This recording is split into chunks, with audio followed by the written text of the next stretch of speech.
दोस्त, आज की वीडियो शुरू करने से पहले एक बात दिमाग में फिट कर लो कि आज जो मैं बताने वाला हूं वो सिर्फ सुनना नहीं है, उसको फॉलो करके रिजल्ट लाने हैं। अगर आपको अपने लक्ष्य को सीरियसली हासिल करना है तो इस वीडियो को देखना, क्योंकि मेरी वीडियो का उद्देश्य सिर्फ बोलकर चले जाना नहीं है।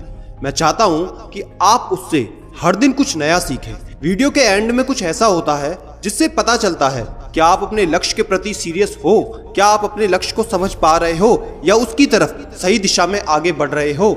इसलिए तभी इस वीडियो को आगे देखना शुरू करना।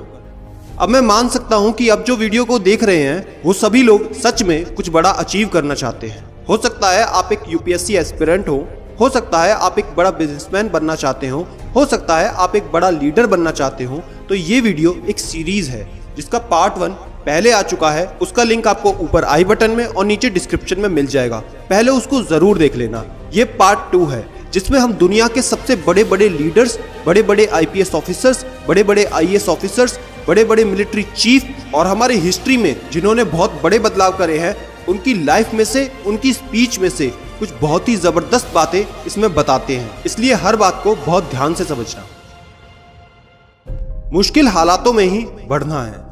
दोस्तों, यहाँ पे मैं एक झींगा मछली यानी लॉबस्टर की एक कहानी सुनाता हूँ। जब वो पैदा होती है तो प्रकृति ने उसे बचाव के लिए पूरे शरीर को खोल से ढक रखा होता है, क्योंकि इसका शरीर अंदर से बहुत ही नाजुक और सॉफ्ट होता है। लेकिन जैसे जैसे ये बढ़ती है तो इसका खोल इसको तकलीफ देने लगता है, इसको परेशानी होने लगती है। अब इसके पास एक ही विकल्प होता है कि इस खोल को उतार कर दर्दनाक परेशानी को सहकर एक नए खोल की स्थापना करे। तो यहीं पर यह डिसीजन लेती है और एक पत्थर की आड़ में जाकर पुराने खोल को उतारकर बड़ी मशक्कत से फेंकती है और एक नए खोल का निर्माण करती है, जिसके अंदर ये फिर से घुस जाती है। इस तरह ये अपने जीवन काल में 3 से 4 बार ये प्रक्रिया को दोहराती है। ये प्रक्रिया बहुत ही दर्दनाक होती है लेकिन जीवन रक्षक होती है, और साथ ही साथ इस नए खोल में इसकी क्षमता, ताकत और तरीके बहुत तेज हो जाते हैं, विकसित हो जाते हैं। कहने का मतलब यह है कि मुश्किल समय में हमें रुकना नहीं है, इसी में उन अवसरों की तलाश करनी है जिसमें हम आगे बढ़ सके। किसी भी टॉपर की स्टोरी उठाकर देख लो, शुरुआत के हालात ऐसे थे जहां पर बहुत आसान था छोड़ना, बहुत ही आसान था क्विट करना, मुश्किल था बहुत ही आगे बढ़ना। लेकिन आप एक बात को समझ लो कि बड़े बड़े लीडर्स, बड़े बड़े सफल व्यक्ति मुश्किल हालातों में से ही निकल कर आए हैं। और सबसे इम्पोर्टेंट, हम भारतीयों की तो विशेषता होती है, जब हम पर प्रेशर होता है, जब हम पर टारगेट होता है, तभी हमारी परफॉर्मेंस सबसे अच्छी होती है। तो इस बात का खास ख्याल रखना कि परेशानियों में ही आगे बढ़ना है। प्रेम। दोस्त, एक कहावत है कि खुशियां आपको किसी दुकान में नहीं मिलती, लेकिन इसमें मैंने एक बात जोड़ी है, अगर आपको खुशियां पानी है या बढ़ानी है या खुद में आत्मिक संतोष पैदा करना है, सेल्फ सेटिस्फेक्शन लाना है, तो आप खुशियों को बांटना शुरू कर दें। अभी इस समय कोई भूखा है तो उसको खाना खिला सकते हैं, पानी पिला सकते हैं। उस समय उसके चेहरे पे जो स्माइल आएगी उसको देखकर आपके मन में संतोष पैदा होगा, और वो चीज पैसों से बहुत बढ़कर होगी। एक सवाल मेरा हर एक यूपीएससी एस्पिरेंट से है, क्या आप अपनी जिंदगी में जॉब करना चाहते हो या सर्विस देना चाहते हो? जॉब करना चाहते हो या सर्विस देना चाहते हो? अगर आप कोई भी काम को, किसी भी जॉब को या बिजनेस को अगर कर रहे हो तो आपके पास 2 चॉइस होती हैं, या तो उसको एज अ पर्टिकुलर जॉब की तरह देखो या लोगों की सेवा भाव का एक अपॉर्चुनिटी के तौर पे देखो। दोस्त, अगर आप मन में सेवा भाव को तवज्जो देंगे, देश की सेवा को सर्वोपरि रखोगे, तो दोस्त उस काम में आप कभी बोर नहीं हो सकते। आपके अंदर की ऊर्जा, सेल्फ मोटिवेशन, प्रेरणा कभी पूरी तरह से खत्म नहीं हो सकती। ऊपर नीचे जरूर हो सकती है लेकिन खत्म नहीं हो सकती। एक बेहतरीन जिंदगी का सपना देखो। दोस्त, सबसे बड़ी दिक्कत यह है कि हम ये सोचने लगते हैं कि हमारे टारगेट हमसे बड़े हैं। एक बात को याद रखना, आपसे बड़ा, आपकी ताकत से बड़ा कुछ भी नहीं। सभी टारगेट आपसे छोटे होते हैं, वो इसलिए क्योंकि कोई भी टारगेट ऐसा नहीं जिसे तुम अचीव नहीं कर सकते। दिक्कतें वहां से शुरू हो जाती हैं जब हम सिर्फ अपने भविष्य के बारे में सोचते रहते हैं, सोचते रहते हैं और सोचते रहते हैं। सोचने में ही इतना टाइम लगा देते हैं कि जो प्रेजेंट में हमें करना चाहिए उसमें कमी छोड़ देते हैं, और इसी कारण हमारे रिजल्ट्स धीरे धीरे कम होने लगते हैं। दोस्त, हम अपनी आंखों से बाहरी दुनिया को तो देखते हैं, लेकिन हमारी आंखों के सामने अनकॉन्शियसली, अवचेतन मन में एक पिक्चर हमेशा चलती रहती है। I am 100% sure most of the time आप सबके साथ ऐसा जरूर होता होगा। सबसे इंपॉर्टेंट बात यह है कि इस मोमेंट में, इस क्षण में जो हम सोचते हैं वो हमारा फ्यूचर डिसाइड करता है।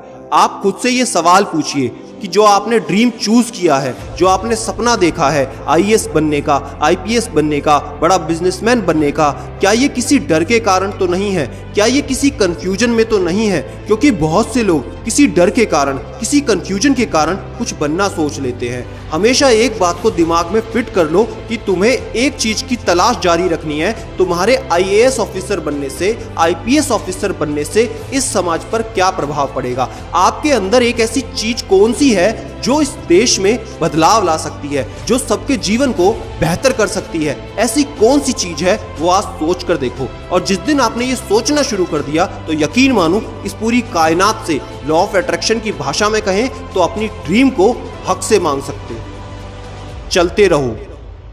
इस समय आप तैयारी कर रहे हैं। यकीन मानो आपके जीवन का सबसे इंपॉर्टेंट समय है। ये वो समय है जो तुम्हारे भविष्य का निर्माण करेगा। किस तरह से, किस मोड़ पर आपकी जिंदगी टर्न लेने वाली है, वो ये डिसाइड करेगा। अब सवाल मेरा आपसे ये है कि आपके पास अपने जीवन का रोड मैप क्या तैयार है? वो नक्शा तैयार है कि आप कैसे बनोगे, क्या बनना चाहते हो? अगर है तो ठीक है, अगर नहीं भी है तो मैं कुछ बातें बता रहा हूं, उसको इस नक्शे में जरूर जोड़ लेना। नंबर 1, खुद पर पूर्ण विश्वास।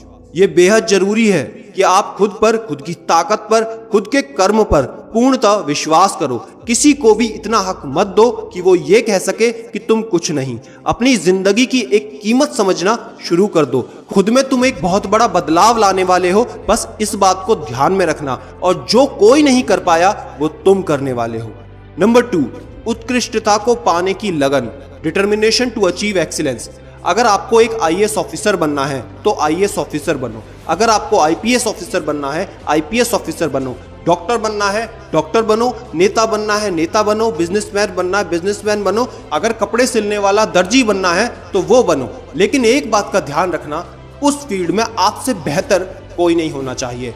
आईएएस ऑफिसर तो best IAS officer, IPS officer तो बेस्ट आईपीएस ऑफिसर, दर्जी ही सही तो बेस्ट दर्जी बनना है। और इस बात को कभी दिमाग से मत निकालना, क्योंकि अगर आप ऐसा सोचना शुरू कर दोगे तो सीखने की लगन कभी कम नहीं हो सकती। और हम सबको पता है, जो जिंदगी में सीखना बंद कर देता है वो जीतना बंद कर देता है। दोस्त, इस सक्सेस सीरीज के कुछ पार्ट्स आईएएस आईपीएस ऑफिसर्स की जो स्ट्रेटेजी है, उनके वर्क एथिक्स, उनके काम करने का तरीका, उनके इंटरव्यूज के कुछ पार्ट्स को मैंने खबरी एप्लीकेशन पर अपलोड किया है, जिसका लिंक नीचे डिस्क्रिप्शन में आपको मिल जाएगा। उसे डाउनलोड जरूर करके रख लो ताकि आपको एक सही रोड मैप मिल सके कि किस तरह से तैयारी की जाती है। सबसे आखिरी और सबसे जरूरी, फेल होना सीखिए। दोस्त, जिंदगी में सब कुछ अच्छा हो ऐसा तो हो नहीं सकता। कभी कभी गिरोगे, कभी कभी फेल भी हो जाओगे, कभी निंदा मिलेगी, निराशा मिलेगी, कभी खुद से ही परेशान होने लगोगे। लेकिन 18 से 25 साल की उम्र में हो सकता है आपने अभी कुछ भी अचीव नहीं किया हो सकता है आपके मार्क्स भी एवरेज आते हो, यहाँ तक कि आपके टीचर्स भी कई बार कह चुके होंगे कि बेटा तुमसे ना हो पाएगा। लेकिन मेरे दोस्त, इस समय पीछे मत गिरना, उस फेलियर से नए तरीके सीखना। थॉमस एडिसन के बारे में सबने सुना है, 9,999 बार वो फेल हुआ, लेकिन सबसे इंपॉर्टेंट, उसने 9,999 तरीके सीखे जिससे वो बल्ब नहीं बन सकता था। और 10वीं 1000वीं बार उसने उस बल्ब का इजाद कर दिया। वो सिर्फ बल्ब ही नहीं था, उसकी जिंदगी को रोशन करने वाला यंत्र था। तो इस समय क्या हालात हैं, कितनी बुरी कंडीशन है, किस दिक्कत में हो, कैसी दिक्कत में हो, कोई फर्क नहीं पड़ता। सिर्फ आगे बढ़ते रहना, पीछे मत गिरना। और मैं हमेशा एक बात कहता हूं कि फेल होना भी सीखना पड़ेगा, फेल होना भी एक कला है। दोस्त, ये सक्सेस सीरीज को बनाने में बहुत रिसर्च वर्क लगता है, आप इस बात को देख भी पा रहे होंगे। और यकीन मानो, मेरा तो पूरा दावा है कि ये आपकी जिंदगी में जरूर बदलाव ला सकता है। इसके लिए आप अपना उत्साह दिखाएं, इस वीडियो को लाइक जरूर करें और अपने दोस्तों को शेयर करें। फिर उसके बाद उनसे पूछें कि तुमने क्या सीखा। और आज आपके लिए टारगेट है कि जो जो आपने सीखा, जो जो सवाल मैंने पूछे हैं, वो आज कमेंट में डिटेल में लिख के जाना, एक लाइन में नहीं, जितना सीखा सब कुछ लिख के जाना। और इन कमेंट को लिखने का फायदा ये होता है, जब भी तुम्हें लगे तुम्हारी प्रिपरेशन ढीली पड़ रही है तो अपना जो किया हुआ कमेंट है आके देख लेना, कितना नीचे वो जा चुका है। तब तुम्हें समझ आएगा कि कितने स्टूडेंट कितने लोग अपनी लाइफ के लिए सीरियसली प्रिपरेशन में लगे हैं और आपको एक नई ऊर्जा और एक नया चार्ज मिल जाएगा। इसलिए कमेंट करना बहुत जरूरी है और साथ ही किसी के जीवन को नई दिशा देने के लिए शेयर करें और कैसी भी प्रॉब्लम क्यों ना हो मुझसे डायरेक्ट बात करने के लिए इंस्टाग्राम पर @CDmania Infotainment को फॉलो जरूर करें। उसका लिंक भी नीचे डिस्क्रिप्शन में मिल जाएगा। और एक सबसे इंपॉर्टेंट, आप सबके लिए मैंने टाइम मैनेजमेंट के लिए एक सीरीज तैयार कर रखी है जिसका लिंक ऊपर आई बटन में नीचे डिस्क्रिप्शन में है। उन वीडियोस को जरूर देख लेना। टाइम बर्बाद करने से पहले लाख बार सोचोगे। और याद रखना, मैं हूं सिद्धांत शर्मा, कोई है या नहीं, मैं हमेशा आपके साथ हूं। Be happy and stay motivated with सीडीमेनिया।